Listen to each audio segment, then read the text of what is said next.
According to the prophet Isaiah, it's through the terrible suffering of the servant that God would ultimately bring the servant honor and greatness.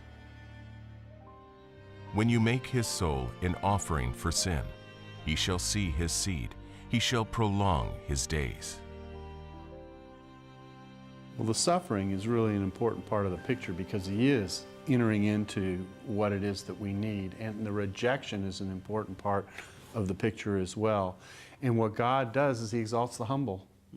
He exalts the person who depends upon him. And this figure so depends on God that when God, in effect, sends him on a mission to the earth to reclaim humanity by taking our place, the ultimate humility, if you will, of emptying himself, of becoming a part of who we are, of dying, of even dying because we send him there.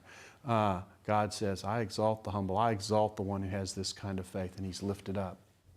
So, in a sense, he's not exalted despite his suffering and his rejection.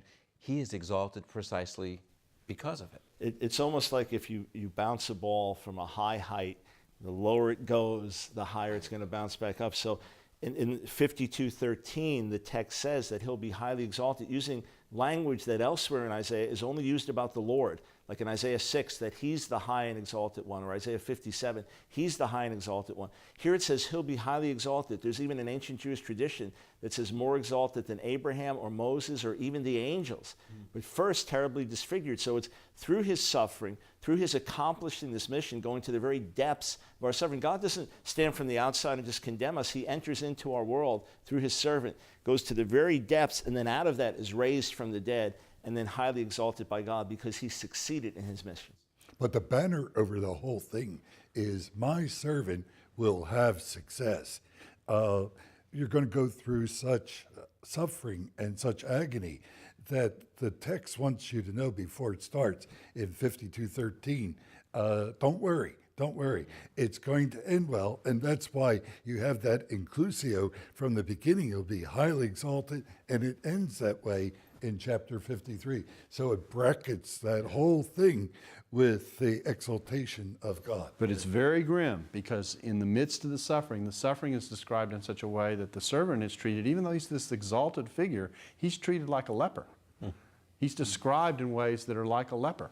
And so, well, a lot of people don't get what a leper is. Well, a leper, of course, is in the context of Judaism, is this person who was banished from functioning in the society. He was seen as unclean. He was put outside. Exactly right. And so this is someone who is disconnected. Here he is. So he's not literally a leper. He's treated like a leper. That's right. And the point here is that here is this person who is supposed to be connecting to humanity and connecting humanity, who himself is treated as a disconnect.